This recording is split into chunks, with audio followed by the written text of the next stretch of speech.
Welcome back to Dm-Nastics, the gym for dungeon masters to work out their minds. I'm one of your hosts, DM Neal, aka Joke Maniac, and I have another proud Block Party Podcast Network member, and I will call them my co-host because they will do just as much, if not more, than I will for the episode, but I will let them introduce themselves. Hi, I'm Curt, and I am from Dungeons and Dragons and Daughters. I am the dungeon master on that show and the daddy for most of the players on that, because that's what I play with my daughters when we play Dungeons and Dragons. So for this, I could be DM Curt instead of daddy or just Curt. There you go. Boom. DM Curt, aka you'll figure it out. And we're going to tie back to episode number 164, Co-Dungeon Mastering, which featured you, because that's what I like to do. The Inspireception, as it were. And that led to the creation of Dm-Nastics 135, Missed Connections. But before we jump into too much, I want to give a huge shout out to Captain Dial-Up, who actually kind of came up with the start of the idea, and then Rorik and I kind of fleshed it out a little bit more and threw it up on the forums. Captain Dial-Up is a fantastic name. Yes, and they have a hilarious, angry-looking Dragonborn, I think, as their avatar, which is wonderful. So I think one of the inspirations for this was to kind of have, and if you're thinking about co-dungeon mastering, an NPC that I make up could be wildly different than the NPC, let's say you made up, Curt. So we're kind of trying to get those skills in order by just one person makes up an NPC, and how does your NPC tie back to that? So we'll just jump right into it. Like, how did you want to tackle this one? I know we were going to go through kind of the forum content and then jump into making our own. Well, I wonder if we should start with the example that was on the forums because you had initially started this out with a starting NPC of a selfish half-elf barbarian.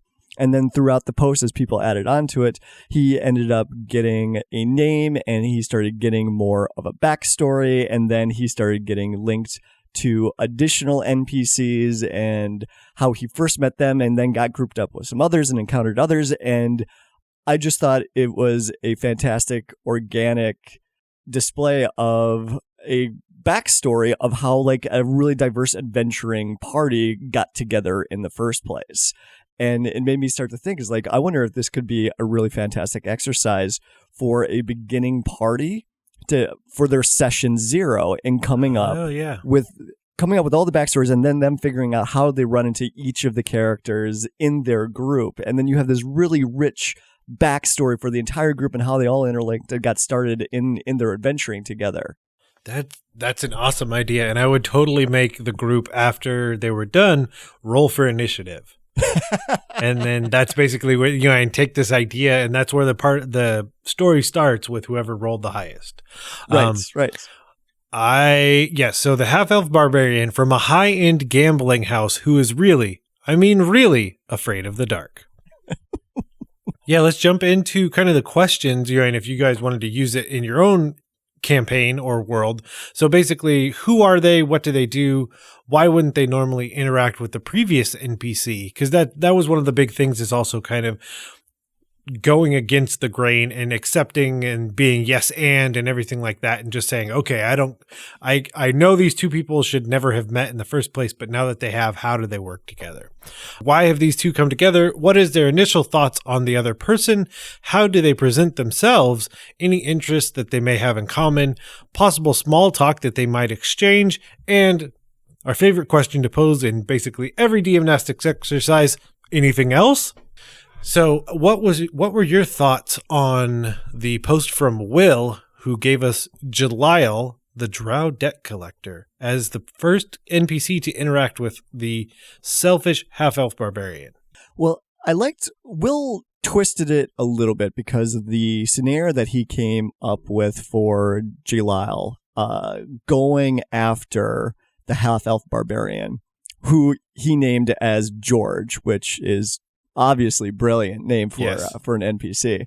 So George and Jalile would actually probably encounter themselves very easily in an adventure, because Jalile is actually tasked with going after George. So it's like it is possible, it's very likely that they would meet up given the scenario that Will had thrown out. However, twisting that on its head as they run into difficulties in Jalal arresting or subduing George and collecting the bounty on him, they end up getting into trouble and both of them ending up getting captured, and then them having to rely on each other. And so I think that's where Will came back to the spirit of the post, in that's the situation that it's not unlikely that they would encounter each other. It's very unlikely that they would actually team up and be using each other as allies to get themselves out of the predicament that they got themselves into. Mm-hmm. And then I like the further twist into like somewhat of a Stockholm Syndrome story, because right. They're still having to go to the Drow City, but now it's kind of this, but the only way we can get there is by working together, and where that, and then planting the seed, it's like, okay, where is that going to fall apart? That's up to you, DM, not my problem. And then along the way of them then finding out what are some of the things that they have in common with each other. It's like how they were raised, the backgrounds they have, the personality tendencies that they have.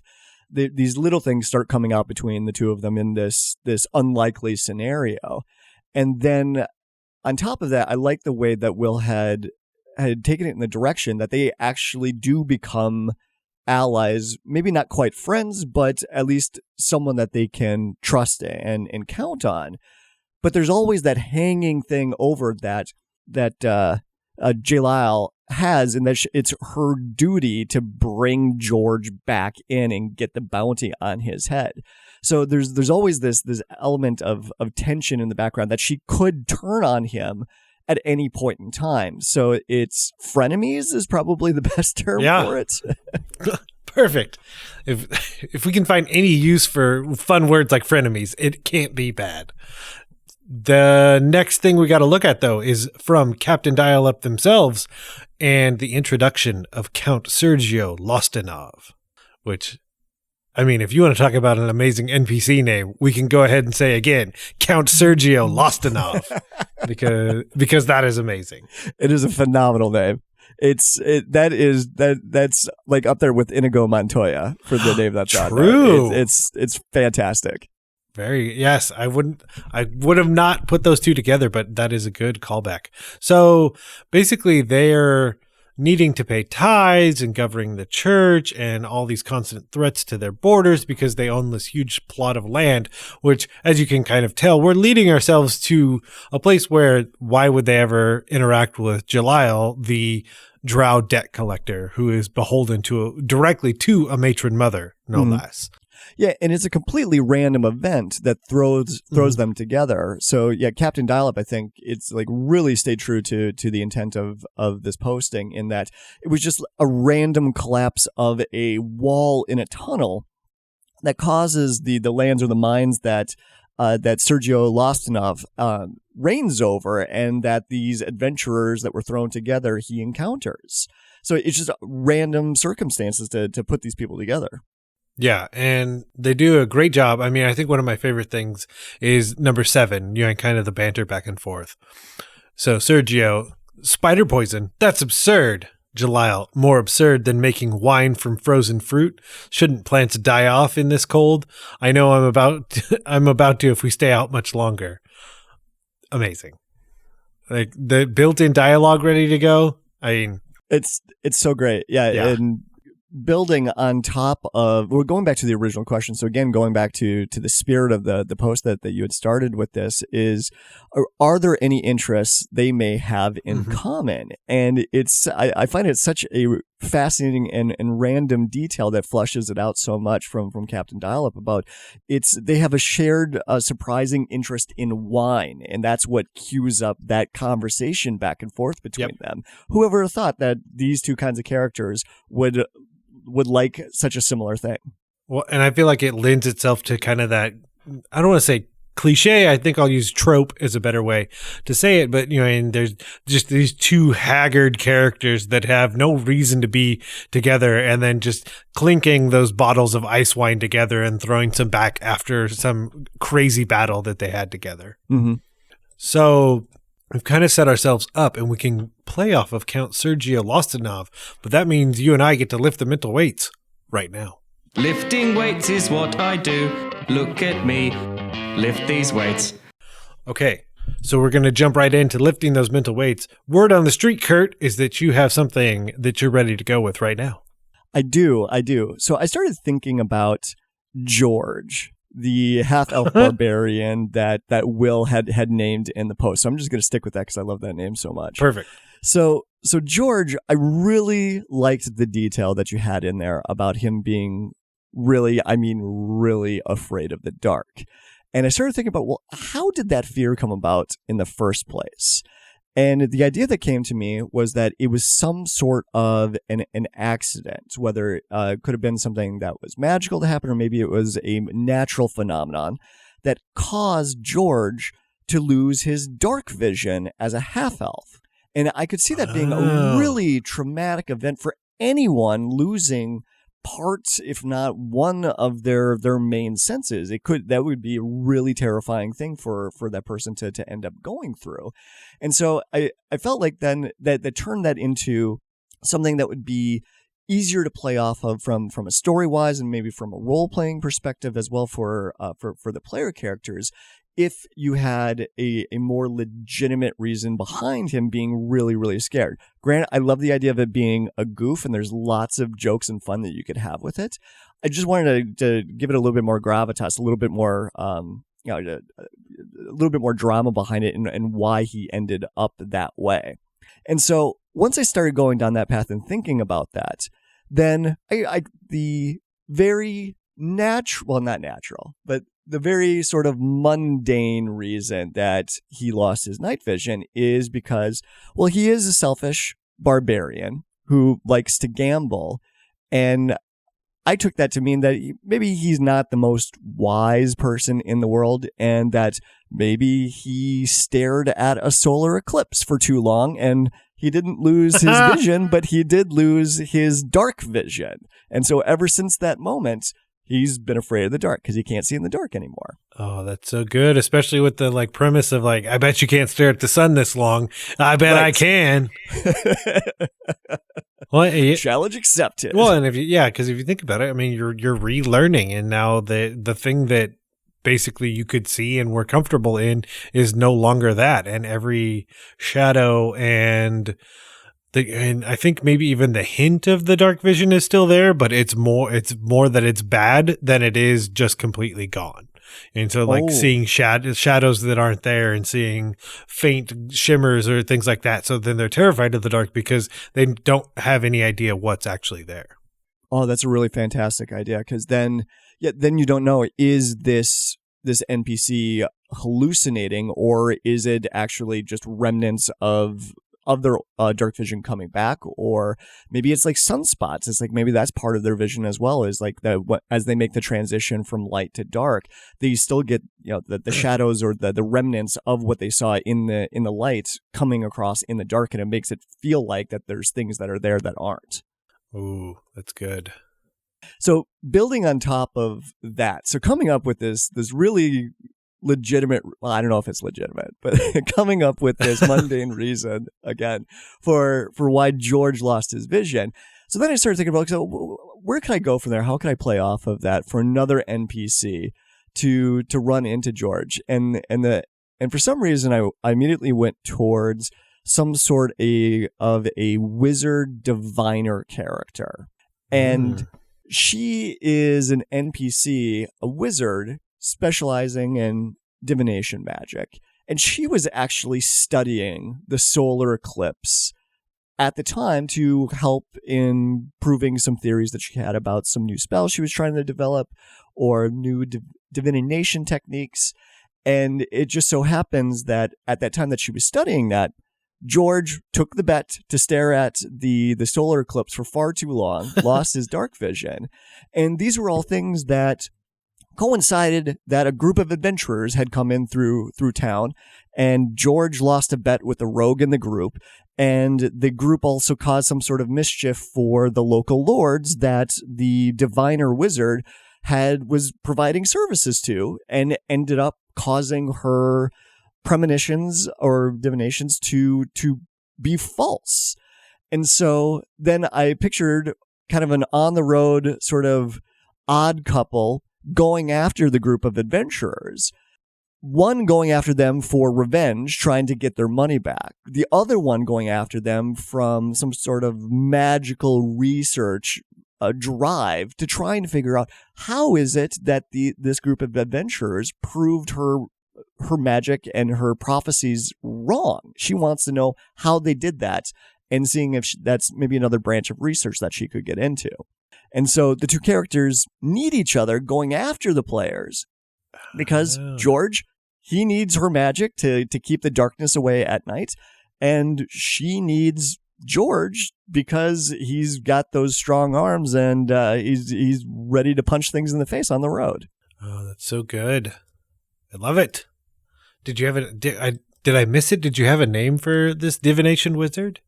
Iovita the Diviner is the name that I went with because I pictured her as this is her job. This is her living. She would be she's an academic. She's very studious in divination magic, and that's why she was studying the eclipse to see how that could be used in her rituals and magics moving forward. Yeah, I love the idea of always being able to tie some magical elements to specific planetary movement and things like that, because then you can have a finite thing that makes magic more than it is, be it a solar eclipse that a poor barbarian happens to be staring at and burning out their dark vision. And this whole topic I just find fantastic because if you can thread it right, especially from a co-dungeon mastering perspective, if there's a really memorable NPC that one DM brought in and another memorable NPC that another DM brought in, and then somehow someone figures out how to bring them together and encounter the group again at the same time. Oh, yes. I love just picturing like the double check from each of the players as they're looking back and forth from of these NPCs from two different adventures and two different dungeon masters. That's so good. And especially pairing a couple of NPCs that have no reason to be together to make kind of a more memorable experience. I guess now would be the absolute perfect time to talk once again about Embro and Verde, the broken mind flayer and essentially a sentient talking slime that I made as NPCs in my Undermountain game. And so it was basically a character had been eaten by a pudding or in a green ooze, and then like the cleric tried to revive it. It didn't seem to have worked, but it did work, but in a very different way. So they have no real recollection of themselves before. They are now just Verde, because that's green in Spanish. And there's a mind flayer as well that they're paired up with because they're just two monsters hanging out in Undermountain. And the mind flayer is essentially something has happened with their brain. So there's no longer connected and they're kind of just on their own, just roaming around with this sentient talking green ooze. So there you go. So the green ooze is able to communicate verbally with the mind flayer. How does it do that? Does the ooze have to like form a mouth out of its slime and create like a tongue to make audible noises? Yeah. Or? So that was kind of thing like something a little bit akin to like the gibbering mouther, but not quite as gory or terrifying. No, that works out really well, especially from the mind flayer's perspective, because they technically don't have a tongue or vocal cords either. So they have to do some odd manipulation with their mouth tentacles and put it back in their throat to cause those vibrations and changes to form words. And I love the idea that the slime has to do something very similar for these two buddies just to communicate with each other.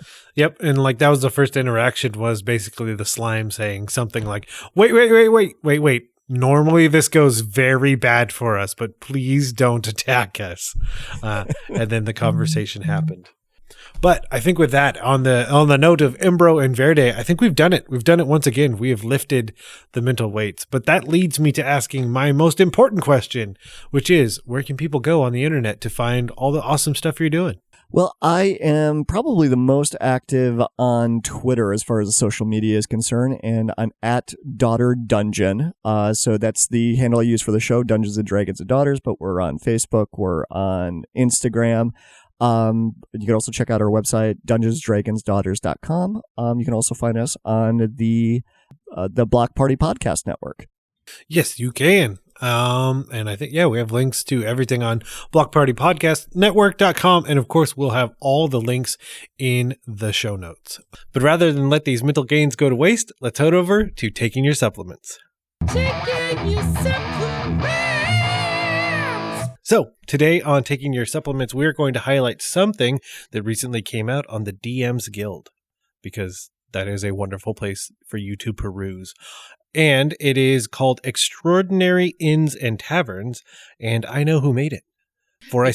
I do. I spent time with them in a castle in France. And this again. Son of a... Here he goes again. But in my game with Satine Phoenix were Catherine Evans and Liz Gist, and they made this supplement for you to just start dropping some extraordinary inns and taverns into your world. So I purchased it. So we'll throw that out there. They tried to give it to me for free, and I said, no, I'll purchase it so that I can review it. Support small creators. Yes, so I can review it also with the mindset of like, this is the same amount that anyone else would have paid for it. And I say it is well worth the money. Mm-hmm. Absolutely. Yeah, just taking even a cursory glance at this, I was already impressed immediately by this amazing cover that uses some classical art, and the layout just first, right off the bat, I was like, this feels really polished and really nice. Yeah, I think the two things that kind of like bumped it up for me were they've made kind of logos or signs for each tavern, but then they used something that I had not heard of before to build the dungeon, if you will, like turning each tavern into a dungeon. Excuse me. And they used Dungeon Builder, where it's like these really cool isometric versions of every tavern that they have. And they are very different, and so some are pretty traditional, and like they kind of look like the taverns you see and know, but there are a few that are set in less stereotypical locales. The one that really tripped me out was the one in the Crystal Cave. Where it's a full isometric map where it's like, here's these stairwells that go over to this room, and in there is a table and chairs. It was that one, and then also they had one that is basically set in like a rotating tree called the Oaken Arm, so it occupies different trees around the world. It basically transports itself, so they gave suggestions. They're like, here are these room tiles, but they will be stacked and moved around depending on what the tree itself actually looks like. So that was also another really cool just layout to see involved. Yeah, the other one that I loved was the Chalk Circle, which is basically that is my favorite one. Yes, it's basically a college bar that you put near, in like your your wizardry school, your bard's college, whatever. And the insanity that is the idea of a college bar for people that are learning magic. Can I tell you my favorite part? Yes. So there is in the Chalk and Circle, there is a little pseudo dragon named Nydia who rents out a room upstairs, and they run sort of their own bar out of that just for familiars and companions. So like people aren't welcome in the bar, but all their companions, so like, your ranger companions or your familiars are invited to come and have their own experience at the bar within the bar, which was my favorite part of the Chalk and Circle. So good. And they lay out everything that you need, and so the proprietor is usually statted out, which always terrifies me because that means they can be killed. And the services that are offered, the rooms that are there, and, classic adventure hooks. So if you wanted to set the bar or, in the inner tavern into your world, you already have some seeds that you could plant for your party. Yeah, and they're really great and helpful about giving suggestions of how you could incorporate any of these taverns into your world. So they open up each of them with like sort of descriptors, and they're very general and easy to fit into any campaign setting, which is really cool to see. Yeah, so head on, they'll be in the show notes, but definitely head on over to the DM's Guild and purchase, if you see fit, Extraordinary Inns and Taverns. But with that, we're going to turn out the lights and head out of the gym. But before we go, I want to implore you, the listener, to join the forums and take part in these exercises and challenges, and as well as all of the other amazing conversations being had. To do that, head over to dungeonmasterblock.freeforums.net and try some Dm-Nastics so your players don't ask, do you even lift? Can I trust you will add your own cardio? Yeah, no, Don't put me down for cardio. What are you doing? Horizontal running.